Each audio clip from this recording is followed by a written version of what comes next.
Bismillahirrahmanirrahim. Assalamualaikum warahmatullahi wabarakatuh. Alhamdulillahi rabbil alamin wa bihi nasta'inuhu ala umuri dunya waddin. Wassalatu wassalamu ala rasulihil amin wa ala alihi wa ashabihi ajma'in. Wa man tabi'ahum bi ihsanin ila yaumiddin. Amma ba'du. Jamaah salat maghrib yang dimuliakan oleh Allah Subhanahu wa taala. Kita melanjutkan kajian kita di malam hari ini berkenaan dengan hadis-hadis yang diriwayatkan oleh dua imam hadis yang disepakati keabsahan hadis beliau berdua, yaitu Bukhari dan Muslim. Namun dalam bab-bab fikih yang dikumpulkan dalam satu kitab, yaitu kitab Umdatul Ahkam, yang ditulis oleh salah seorang ulama Maqdis atau Al-Quds, Abdul Ghani Al-Maqdisi. Jamaah salat maghrib yang dimuliakan oleh Allah Subhanahu wa taala, kita sampai pada hadis yang diriwayatkan oleh Abu Hurairah radhiyallahu anhu, yaitu tentang, meskipun sudah sempat disinggung, namun kita ulang sedikit karena tidak sempurna penjelasan di pertemuan terakhir, berkenaan dengan izin untuk menikahkan, seorang wanita. Di sini Abu Hurairah radhiyallahu anhu meriwayatkan anna Rasulullah sallallahu alaihi wasallam qala, bahwa Rasulullah sallallahu alaihi wasallam bersabda, la tunkahul ayyimu hatta tustamar. Janganlah kalian menikahkan al-ayyim, ya, seorang janda, hatta tustamar, sampai engkau meminta perintah, ya, dari dia, ya, dari seorang janda tersebut. Ya, al-ayyim itu adalah wanita yang sudah pernah menikah, ya, namun entah itu cerai atau ya cerai hidup atau ditinggal mati oleh suaminya sebelumnya, sehingga ya dalam istilah kita ya biasa disebut dengan janda, ya. Kalau dalam bahasa ini biasanya al-ayyim atau al-thayyib, ya, al-thayyib. Di situ dikatakan jangan menikahkan seorang wanita yang berstatus janda ini hatta tustamar, sampai dia dimintai perintahnya, diminta persetujuannya, istilahnya, ya. Wala tunkahu al-bikru hatta tusta'zana. Dan janganlah kalian menikahkan seorang gadis, ya, gadis perawan, ya, hatta tusta'zana, sampai kamu meminta izin kepada gadis tersebut atau perawan tersebut. Maka para sahabat mendengarkan penjelasan ini, ya, mengatakan ya Rasulullah, kaifa iznuha? Ya, mereka bertanya, loh, bagaimana caranya kita minta izin dari siapa? Dari seorang anak perawan. Ya, karena ya, tentu agak sulit, ya, di zaman Nabi gadis-gadis perawan itu ya pemalu. Ya, apalagi urusan pernikahan, ya. Jadi di situ kesulitannya, sehingga mereka bertanya, kaifa iznuha? Bagaimana caranya kita minta izin kepada ya anak-anak perawan kita ini untuk menikahkan mereka, ya.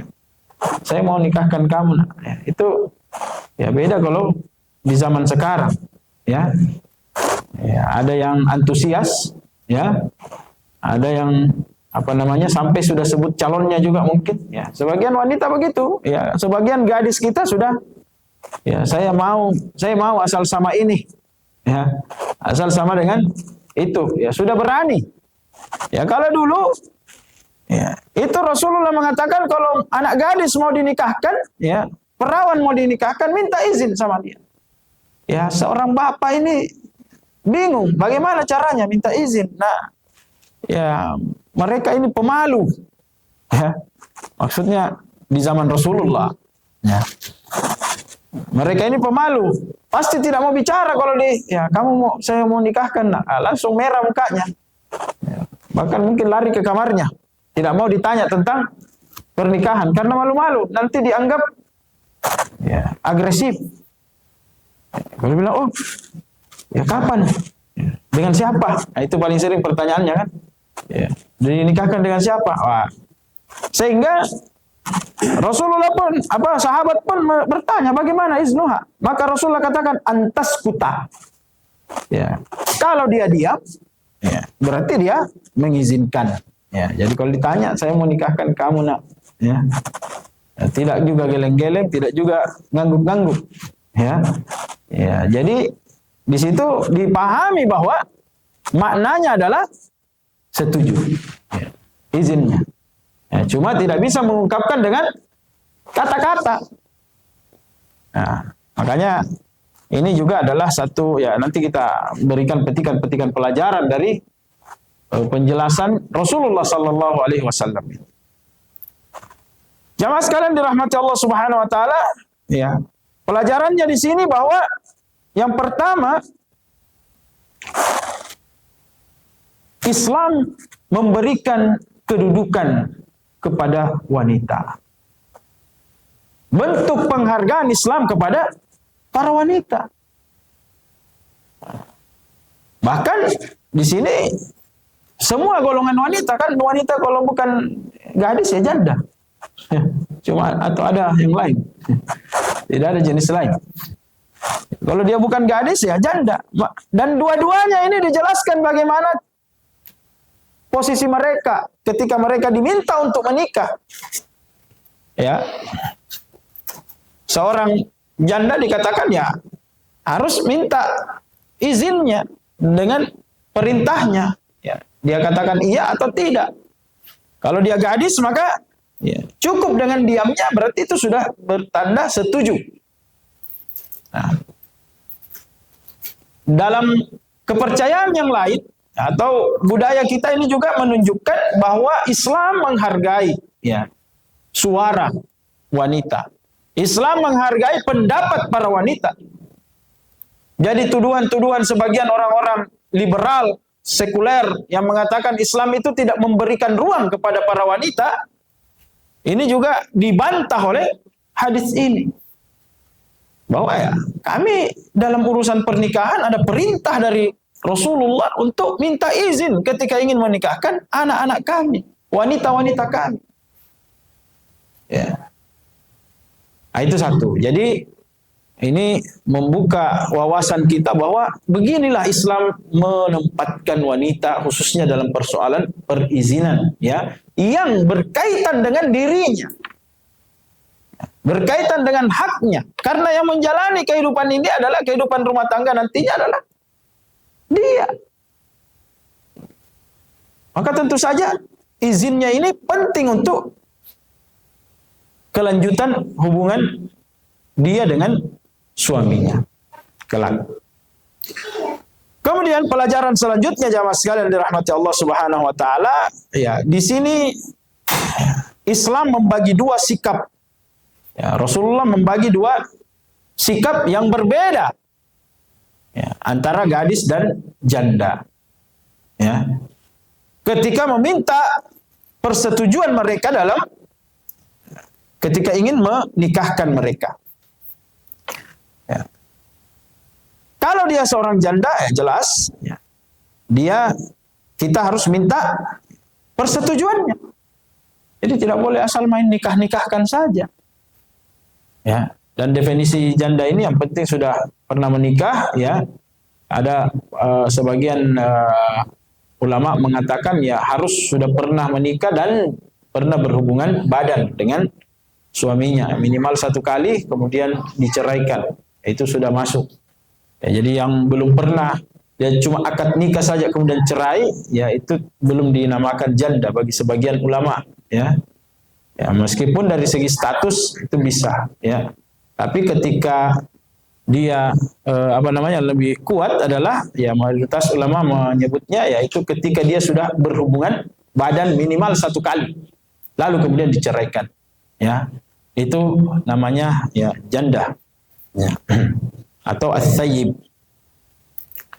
Jamaah sekalian dirahmati Allah Subhanahu wa taala, kemudian jadi diminta persetujuannya, dan bentuk persetujuan daripada seorang janda ini adalah dengan mengungkapkan. Maka ketika dia mengatakan, ya ketika kita ingin menikahkan dia, ya saya ada yang minta kamu, atau ada yang minta atau mau datang melamar, ya, dan dia mengatakan ya siap, ya jadi dia harus bersuara, ya. Dan ya, ketika dia katakan tidak, maka tidak boleh juga, tidak boleh dilanjutkan, kecuali mungkin ada sesi untuk membuka ruang untuk lobby atau membujuk, ya. Karena sebagian misalnya ya, seorang atau janda itu ada juga yang memang trauma dengan laki-laki, ya, mungkin pernikahan sebelumnya terjadi hal yang membuat dia trauma, ya, kekerasan dalam rumah tangga atau ya hal-hal lain lah yang bikin trauma, sehingga dia berhak untuk meminta atau menolak, ya. Namun mungkin ada cara-cara untuk bisa membujuk. Nah, kemudian jamaah sekalian dirahmati Allah Subhanahu wa taala, adapun dengan gadis atau perawan, ya, maka ini tetap dimintai izin, dan izinnya adalah ya, cukup dengan diamnya. Kalau memang dia tidak bisa bicara atau malu untuk bicara, maka cukup dengan diam. Ya, jadi ketika ditanya ada yang mau lamar nak, ada yang mau nikahi, dan dia tidak berbicara, ya kalau dia bicara lebih baik lagi. Ya, oh iya, terserah bapak. Ya, insya Allah apa yang dipilihkan bapak untuk saya, ya saya percaya, atau dan lain sebagainya. Ya.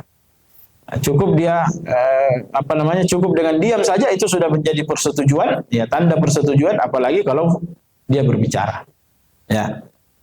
Nah, di sini para ulama mengambil istimbat bahwa tidak bolehnya ada nikah paksa. Berdasarkan hadis ini menunjukkan bahwa tidak ada yang hadis ini menunjukkan tidak bolehnya nikah dengan pemaksaan. Ya, ala Datuk Maringgi, ya, atau Siti Nurbaya, ya. Ya, di mana sebagaimana kisah yang mungkin dari kecil kita dengarkan, ya, dia dipaksa untuk menikah karena hutang, ya, balas budi, ya, supaya dilunasi hutangnya. Maka di sini Rasulullah sallallahu alaihi wasallam, ya, dengan tegas meminta, ya, kepada para wali untuk meminta izin, ya, meminta izin kepada para wanita, ya, baik itu gadis, ya, maupun janda, ya, baik itu para gadis maupun janda, bagaimana mereka dimintai persetujuan untuk pernikahan, dalam persoalan pernikahan. Jadi tidak ada, ya, hukum nikah paksa ini, ya, sebagian ulama mengatakan la yasih, tidak sah pernikahan yang dilakukan dengan memaksa, ya, dengan memaksa, ya, itu memaksakan pernikahan, baik itu yang dipaksa oleh, ya, orang tuanya sendiri, apalagi bukan orang tuanya, ya. Sebagian ulama, ya, seperti untuk orang tua, bapak khususnya, itu boleh untuk memaksa. Makanya ada istilah wali mujbir, wali yang boleh untuk memaksa perwaliannya menikah, tapi cuma bapak satu-satunya. Adapun wali yang lain, itu tidak boleh memaksa menikah dan tidak boleh menolak untuk menikahkan. Ya. Jadi dua kondisi ini wali selain bapak itu dia tidak boleh kalau perwaliannya mengatakan nikahkan saya, maka dia harus menikahkan. Ya. Dan ya kecuali kalau melihat lagi ini ya, melihat calon laki-lakinya ada sesuatu keburukan, tapi maksudnya di sini adalah ketika tidak ada kekurangan dalam artian standarnya ya.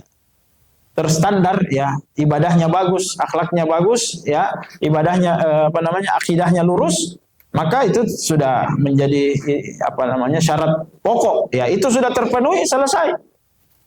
Ya, maka seorang wanita ketika meminta, khususnya para ayim as-sayyib ya, wanita para janda ketika dia meminta untuk dinikahkan, maka tidak boleh ditolak ya. Dan juga tidak boleh dipaksakan untuk menikahkan ya. Tidak boleh dipaksakan untuk menikahkan. Nah, sehingga jamaah sekalian dirahmati Allah Subhanahu wa taala,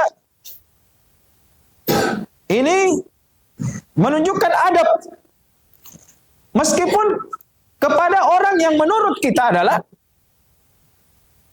orang di bawah kita. Ya, jadi wanita itu bagi sebagian peradaban itu dianggap sebagai ya tidak usah dimintai pendapatnya. Ya, tidak usah dimintai pendapatnya untuk apa? Ya, itu perempuan pasti ikut sama kita. Ya, maka jamaah sekalian dirahmati Allah, memang dari dulu ya Islam mengajarkan seperti ini. Ini dari dulu. Kalau sekarang ya memang kaum feminisme ini baru. Ya jadi itu menggaung-gaungkan masalah pendapat wanita, suara wanita dan lain sebagainya. Itu baru-baru saja, sementara Islam sudah 14 abad yang lalu. Kita sudah anjurkan, ya. Sudah mintai pendapat para wanita. Mereka baru ya mungkin 50 tahunan terakhir. Ya. Mereka menggaung-gaungkan itu ya feminisme, berikan hak ya kepada wanita untuk bersuara, berpendapat, ya, dan lain sebagainya. Bahkan di parlemen diberikan hak untuk punya kursi.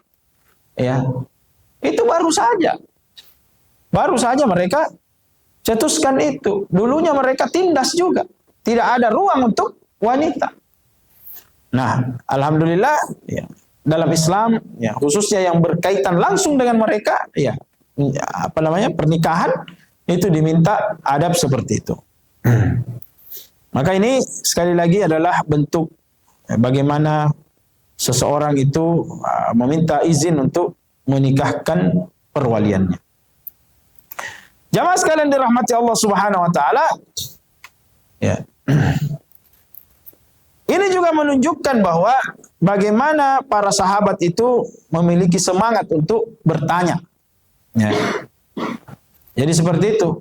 Jadi dalam persoalan-persoalan yang berkaitan dengan keseharian kita, maka tanyakanlah. Para sahabat mengatakan, bagaimana bertanya kepada gadis-gadis ini dalam urusan pernikahan, sementara mereka pemalu. Bagaimana minta izin kepada mereka? Maka Rasulullah jawab, antas kuta. Ya. Jadi ini sekali lagi bentuk keingintahuan mereka dan mereka ungkapkan. Dan juga ini menjadi kaidah bahwa diam itu bisa menjadi jawaban. Ya, ketika kita berada dalam posisi membutuhkan jawaban tersebut. Ya, membutuhkan jawaban tersebut. Ya, makanya para ulama mengambil pendapat bahwa ya, as-sukutu fi ma'radil hajah bayan. Bahwa diam itu ketika kita berada pada kondisi membutuhkan jawaban, maka itu adalah jawaban. Ya. Itu adalah jawaban. Tapi kalau la yunsabu sakit li sakitin qaulun. Jadi ada kaidah mengatakan tidak boleh kita menyandarkan sebuah pendapat kepada orang yang diam. Tapi kalau dalam kondisi dibutuhkan, maka diam ini adalah jawaban. Diam ini adalah jawaban. Misalnya dua contoh ini menjadi contoh ya, lalu kemudian diturunkan kepada semua kasus, khususnya dalam persidangan. Ya. Para janda misalnya diminta untuk bicara. Ya, kenapa? Karena mereka punya insting atau sudah bukan lagi, tidak sama lagi dengan gadis. Mereka sudah terbiasa dengan laki-laki yang sebelumnya. Sehingga dia bisa menyetujui atau tidak menyetujui. Adapun gadis yang sangat pemalu, sementara kita butuh jawaban. Apakah dia menolak atau tidak menolak atau menyetujui? Maka bagaimana caranya ya? Diamnya itu adalah jawaban. Diamnya itu adalah jawaban. Nah, ini sekali lagi adalah hal yang menjadi pelajaran dalam hadis ini. Kemudian jamaah sekalian dirahmati Allah Subhanahu wa taala, bahwa para ulama mengatakan ya terkait dengan izin ini, bahwa sebagian, kita katakan tadi, sebagian ulama mengatakan membolehkan untuk memaksa, khususnya bapak. Ya, khususnya bapak, namun tetap memperhatikan hadis yang lain. Yaitu, idza atakum man tardawna dinahu wa khuluquhu fazawwijuhu. Jika datang orang yang kamu senangi, ya sudah ridhoi apanya? Agama dan akhlaknya. Ya, laki-laki yang datang untuk melamar anakmu, kamu ridho dengan dinahu wa khuluquhu, agamanya dan akhlaknya, fazawwijhu, ya maka nikahkanlah dia. Illa taf'alu takun fitnatun fil ardi wa fasadun azim. Kalau kamu tidak menerima lamarannya, maka tunggulah ujian yang akan menimpa, ya, yang menimpa kalian, ya. Tunggulah fitnatun fil ard, yang menimpa kalian di atas muka bumi ini, wa fasadun azim, atau kerusakan yang besar. Ya, makanya banyak kasus-kasus kita dapati, ya, penolakan-penolakan para wali yang tidak syar'i. Mohon maaf, kita kasih garis bawah, penolakan yang tidak syar'i. Ya. Ya, sudah bagus agamanya, sudah bagus akhlaknya, ditolak. Maka apa yang terjadi? Anaknya kemudian mendapatkan ujian, na'udzubillah, keluarganya mendapatkan musibah, ya, dari Allah Subhanahu wa taala karena telah menolak, ya, laki-laki yang baik. Maka berhati-hati dengan, ya, penolakan-penolakan. Apalagi kalau hanya memandang pekerjaan. Ya, di sini bukan berarti tidak peduli dengan pekerjaan, tidak, ya, karena itu juga satu kewajiban yang ditanamkan oleh Islam, menafkahi. Ya, tapi orang yang baik agamanya dan baik akhlaknya tidak mungkin kontradiksi. Baik agama dan baik akhlak pasti menafkahi. Ya, atau minimal berusaha untuk menafkahi. Ya. Kalau kita katakan baik akhlaknya, baik agamanya, tapi tidak menafkahi, berarti bukan baik agama dan akhlaknya. Ya. Atau, ya, meninggalkan, ya, menelantarkan. Maka itu yang dimaksud dengan baik agama dan akhlaknya, yaitu, ya, di antara akhlak kan bertanggung jawab, mas'uliyah. Ya. Nah, kalau kita katakan ya baik agamanya, baik akhlaknya, tapi tidak ada pekerjaannya, wah ini kontradiksi, ya. Karena orang atau suami yang baik agama dan akhlaknya pasti bertanggung jawab terhadap keluarganya. Nah, itu jadi modal utama sebelum kita yang lain. Adapun yang lain, kita memperhatikan persoalan dunianya, persoalan, ya, apa jabatannya, apa pekerjaannya, ya, tanpa memperhatikan agamanya, inilah yang akan mendatangkan musibah dalam sebuah rumah tangga. Ya, karena pondasi utamanya tidak didahulukan. Yang didahulukan hanya hiasan-hiasan. Hanya hiasan-hiasan. Ya, karena diantara konsekuensi berumah tangga, ya, kita harus bersabar menjalani rumah tangga. Nah, saya kira yang berumah tangga sudah mengalami itu. Ya, kita harus, ya, qanaah, lil musi'i qadaruhu wa lil muqtiri qadaruhu. Ya, bagi yang banyak hartanya, ya, keluarkan sesuai dengan banyaknya itu. Ya, jangan harta ratusan juta, ya, belanja cuma 50.000. Ya. Ya, padahal harta murninya itu lil musi'i qadaruhu, bagi yang punya harta Islam. Tapi lil muqtiri qadaruhu. Ya, bagi yang pas-pasan, ya sudah sesuai dengan kadar kepas-pasannya itu. Nah, malah ini sebaliknya, yang pas-pasan akhirnya memaksakan untuk ya berhutang. Ya. Nah, jamaah sekalian dirahmati Allah Subhanahu wa taala, inilah yang menjadi ya alasan kenapa tidak boleh ya kita menolak ya, kalau sudah ada yang baik akhlak dan agamanya. Dan ya juga kalau itu sudah terpenuhi maka dibolehkan untuk menikahkan ya, bapak ya, seorang bapak boleh menikahkan secara paksa. Ya. Ini beberapa ulama ya seperti Imam Ahmad atau Hanabilah dan Syafi'iyah itu berpendapat bahwa bapak itu boleh memaksa menikahkan anaknya dengan syarat tadi. Ya, yang dia nikahkan adalah dengan laki-laki yang baik khuluquhu wa dinahu. Ya. Khuluquhu wa dinahu. Nah, ini hadis yang ingin kita sampaikan. Ya, kemudian ya, hadis selanjutnya jamaah sekalian dirahmati Allah. Ya. Ini datang dari ibunda kita Aisyah radhiyallahu anha. Hadis ini cukup menarik ya, karena ya berkaitan dengan ya mungkin ya nanti kita jelaskan. Qalat, berkata Aisyah radhiyallahu anha, ja'at imra'atu Rifa'ata al-Qurazi. Ya. Ila Nabi sallallahu alaihi wasallam. Ya.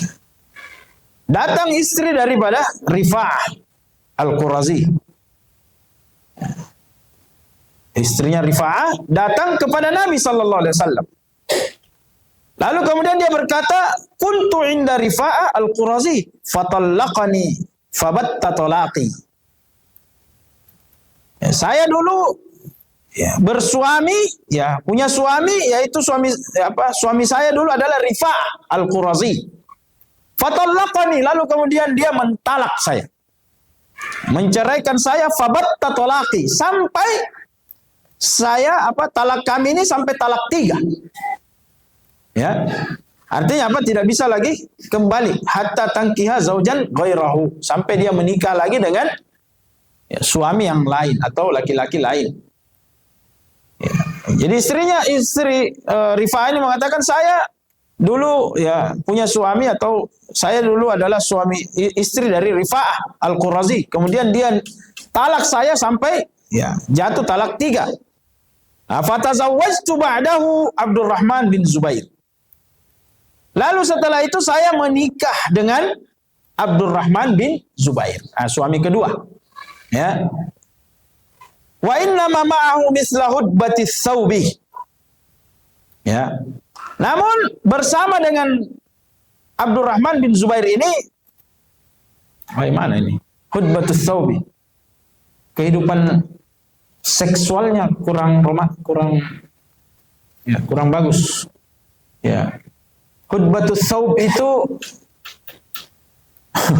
apa ya? Seperti dia katakan ya ikut dengan bajunya. Ya. Ini kiasan ya, saking sopannya ya. Ikut dengan bajunya maksudnya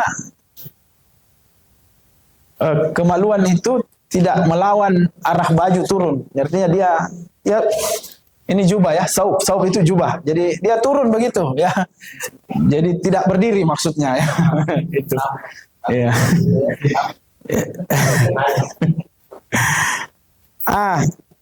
Jadi istri ini mengeluh ya dengan suami kedua ini bahwa ya ini hadis ya, saya cuma menerjemahkan ya, bahwa suami yang kedua ini seperti hudbatus saub, seperti ujung baju ya, ujung ini. Jadi tidak melawan, dia tidak lawan bajunya ya. Itu kiasan yang menunjukkan bahwa turun terus ya, tidak bisa tidak berdiri ya.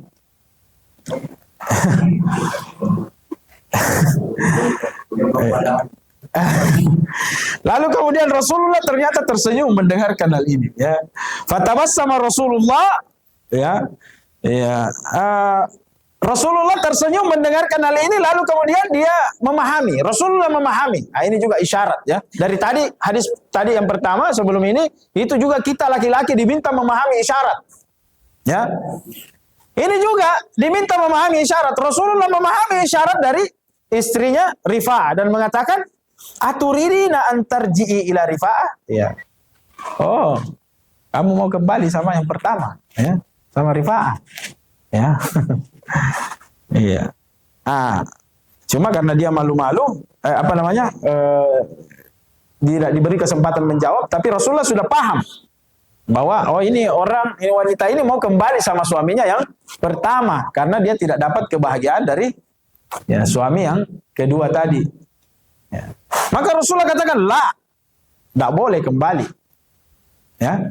Kenapa? Hatta tazuki usailatahu wa yadzuqa usailataki.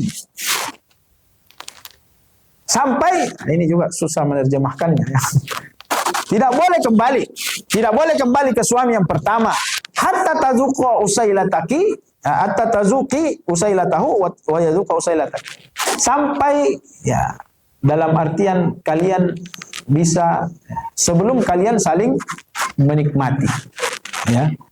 Ya, jadi memang hakikat seks itu dalam Islam hatta tazuqal usailah, sampai ada saling menikmati. Ya, ada saling menikmati. Ini juga menunjukkan tadi bahwa dalam Islam itu memperhatikan persoalan seperti ini. Nah, kita mau masuk ke dalam syarat untuk secara fikihnya bahwa suami kedua tadi itu tidak bisa langsung cerai begitu saja, ya. Ya, tidak kalaupun Anda cerai belum bisa menikah dengan suami yang pertama. Ya, belum bisa kembali dengan suami yang pertama karena tidak ada hubungan badan. Ya, tidak boleh kembali karena kan dia talak 3 dengan Rifa'ah. Ya, terus menikah dengan suami kedua. Ya, tapi terjadi yang seperti itu.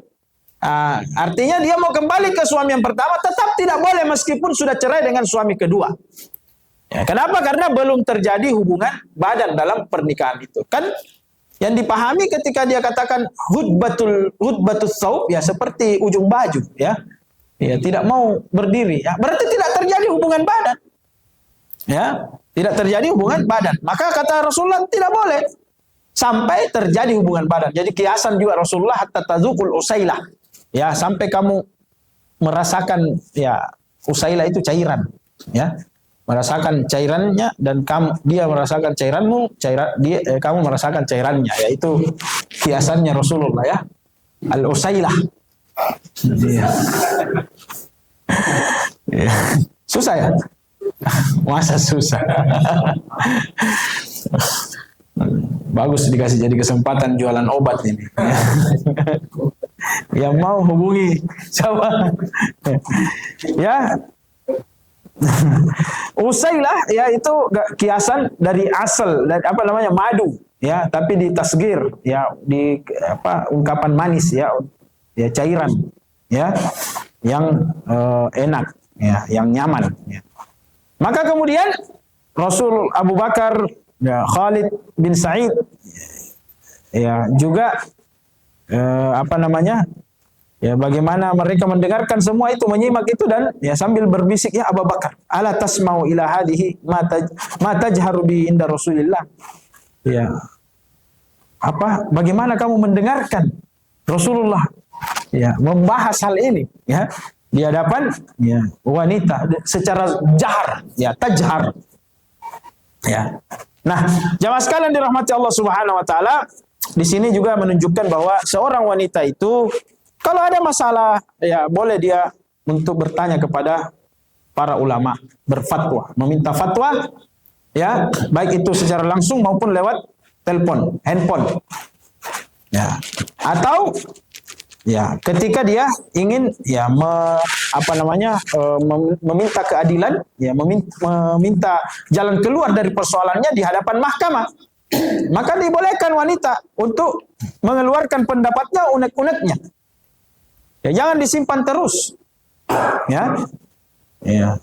Akhirnya banyak rumah tangga yang menyimpan saja unek-uneknya, ya, nanti seperti bom waktu. Ya, maka jamaah sekalian dirahmati Allah, wanita di sini boleh untuk meminta fatwa atau meminta untuk diadili, ya, perkaranya. Ya, meminta diadili perkaranya, ya. Dan itu adalah bagian daripada sunnah, ya. Jangan sampai, ya, ini sekarang karena tidak tahu bagaimana caranya mencari solusi, sehingga tidak ada wadah, sehingga semua banyak diceritalah kemana-mana. Ada media sosial, Facebook, apa segala macam, jadi status. Ini tidak baiknya rumah tangga kalau serba status. Ya. Nah, di sini juga adalah hadis ini menjelaskan kepada kita bahwa talak 3 itu, ya, tidak boleh lagi bersama-sama. Ya. Jadi kalau mentalak, ya, ditalak oleh suami, ya, perempuan ini khususnya tolong hitung talaknya, ya, ya, sampai salah hitung, ya, ditalak, ya, dengan sadar, secara sadar, ya, tanpa ada paksaan dan lain sebagainya, ya, kecuali kalau mau-mau, ya. Ada juga begitu, ya, mentalak mau-mau atau ngigau, ya, dalam bahasa Indonesia. Ya. Maka ini dijelaskan, ya, oleh Al-Quran, tidak boleh lagi, ya, tidak boleh lagi bersama-sama, ya, dinamakan bainunah al-kubra, sudah putus hubungan detik itu juga, di talak ketiga itu detik itu juga sudah bukan suami istri, ya, ditalak, ya, jadi talak 1, jatuh talak 1, ya, masih bisa ada masa iddah, ya, itu masih ada hubungan, ya, masih ada hubungan suami istri. Di talak 2 juga demikian. Talak 3 detik itu dia ucapkan, detik itu bukan lagi istrinya, ya. Ya, ini bahayanya talak 3. Jadi detik itu sudah bukan lagi istrinya. Ya, nanti persoalan bagaimana kasusnya itu bisa dikonsultasikan, ya, karena tentu beda-beda kasusnya, ya, beda-beda persoalan-persoalan. Tapi kalau dia ucapkan secara sadar, ya, ya, dia ada apalagi ada saksi, ya, kan sebagian ulama juga mengatakan tidak perlu, ya, biar dia sendirian di depan, di pantai atau apa saja, di dalam sumur, ya, di dalam hutan, dia talak istrinya, maka jatuh talak, ya. Ya, meskipun hanya angin yang menjadi saksi, ya. Biar dia didengar istrinya, ya. Itu bahayanya perkara talak. Kemudian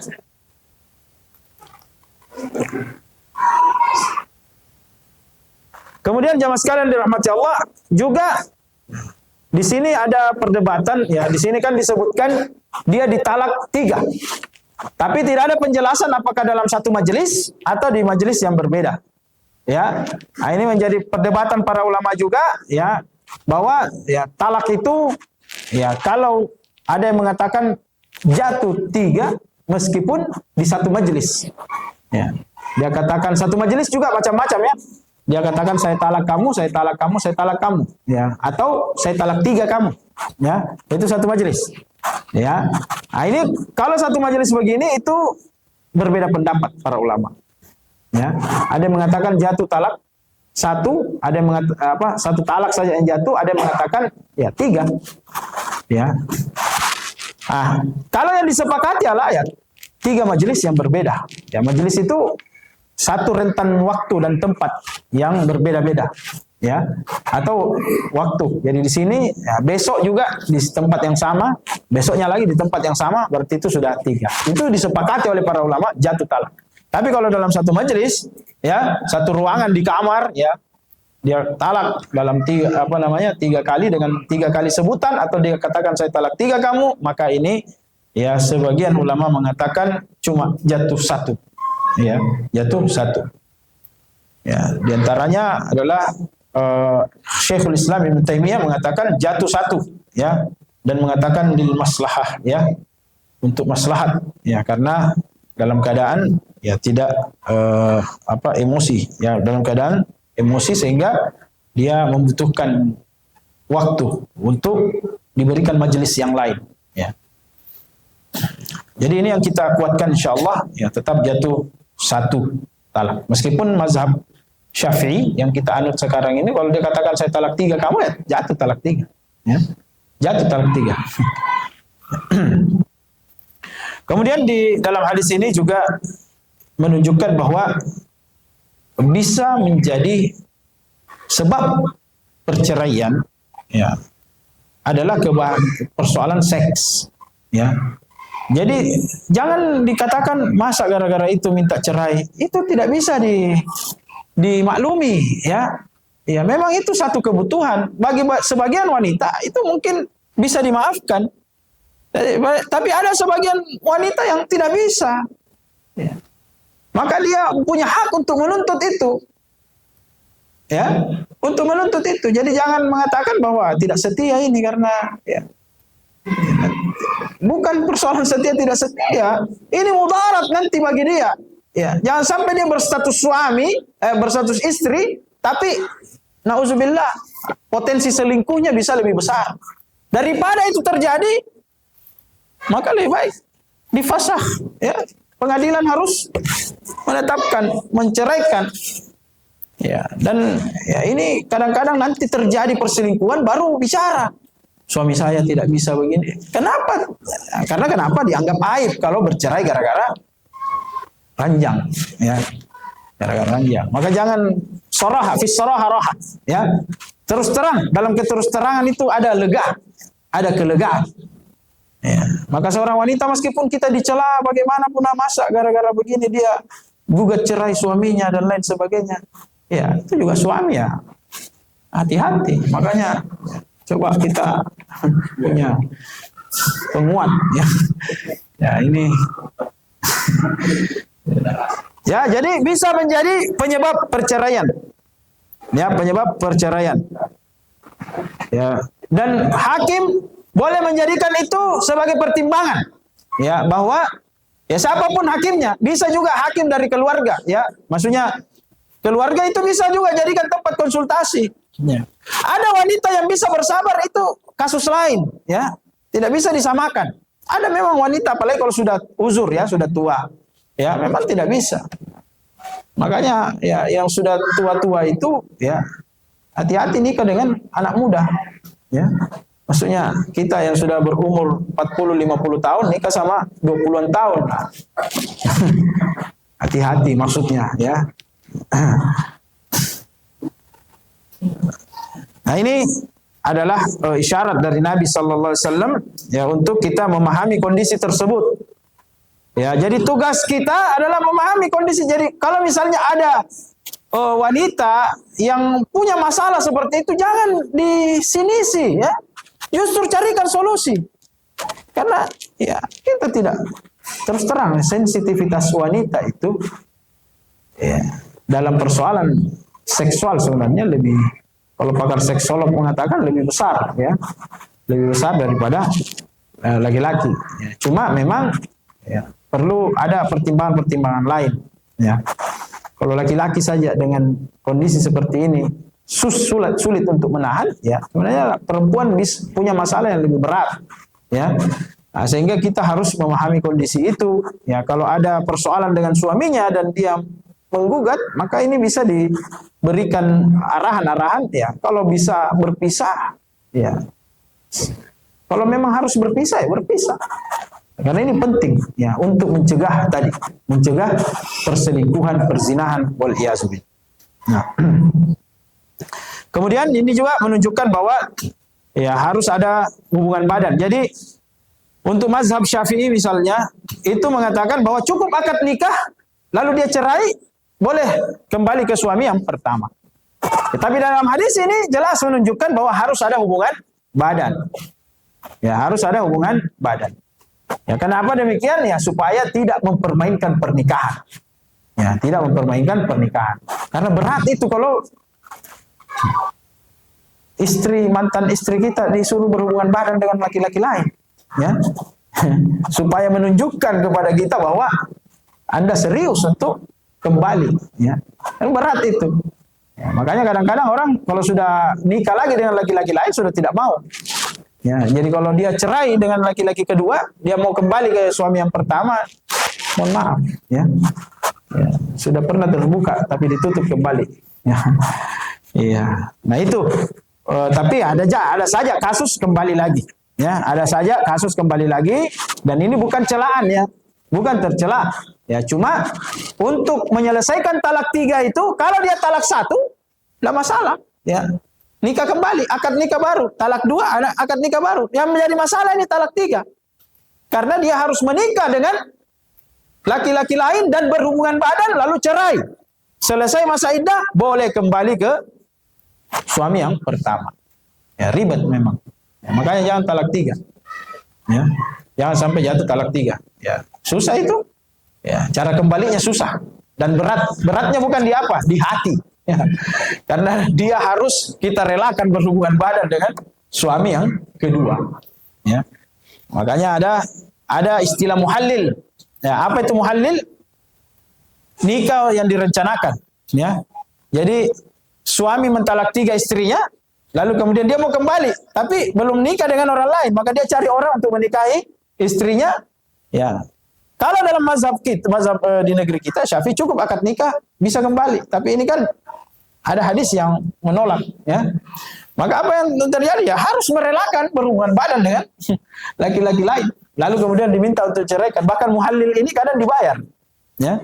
Kadang dibayar. Dalam beberapa kasus itu dibayar hanya untuk 1 kali berhubungan badan agar dia ceraikan lalu kembali lagi ke suami yang pertama.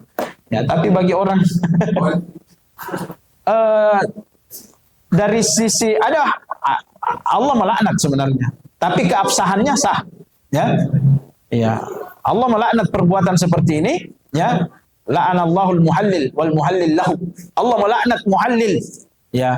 Orang yang menjadi penghalalan, ya. Muhallil itu menjadi penghalal bagi suami pertama, ya, atau yang ya menjadikan orang untuk menghalalkan. Jadi banyak cara. Ini mungkin karena terlalu cinta. Ya, ya ini jamaah sekalian dirahmati Allah, ya, karena waktu kita sudah habis, ya, dan masih banyak juga pelajaran-pelajaran di sini dari hadis ini. Insya Allah di kesempatan lain juga terkait masalah sebagai terakhir juga bahwa ya sebelum kita lanjut sebelum kita masuk sholat isya, ya, bahwa hadis ini sebenarnya ada bantahan terkait dengan Abdurrahman bin Zubair tadi.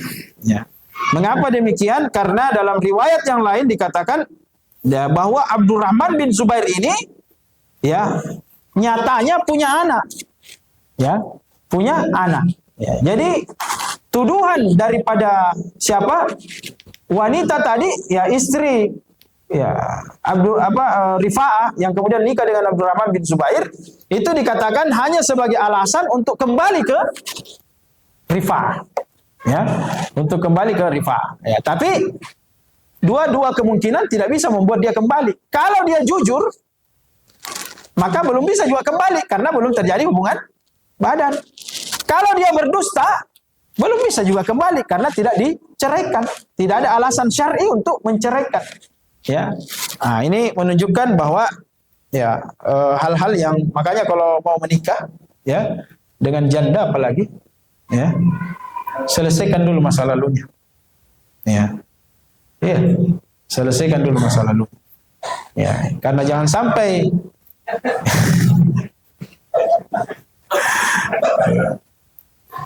jangan sampai kita yang menikah dengan dia lain yang dia ingat, ya. Ya, ini resikonya, ya. Maka selesaikan dulu dengan masa lalunya. Ya, semoga kita bisa menjadi masa depan, ya. Semoga kita bisa menjadi masa depannya yang baru, insya Allah. Ya, saya kira ini ya jangan sampai terlalu panjang bahas masalah ini. Insya Allah di kesempatan yang lain kita akan kaji lebih dalam lagi. Ya, kami cukupkan di sini dan mohon maaf atas kekeliruan dan hal-hal yang mungkin tidak meskipun ya kita anggap tidak layak, tapi ini kajian hadis, ya, kami menyampaikan apa yang disebutkan dalam hadis, ya, dan semoga kita bisa mengambil manfaat, ya, di dari hadis-hadis Nabi sallallahu alaihi wasallam. Dan ya bagi yang tidak berkesempatan ya mendengarkan, insyaallah ya, kita live di channel ada Mursyid Official YouTube ya, bisa menyimak kembali pelajaran ini insyaallah. Ya, kami tutup dengan doa kafaratul majlis. Subhanakallahumma bihamdika nasyhadu an la ilaha illa anta nastaghfiruka wa natubu ilaika. Wassalamu alaikum warahmatullahi wabarakatuh.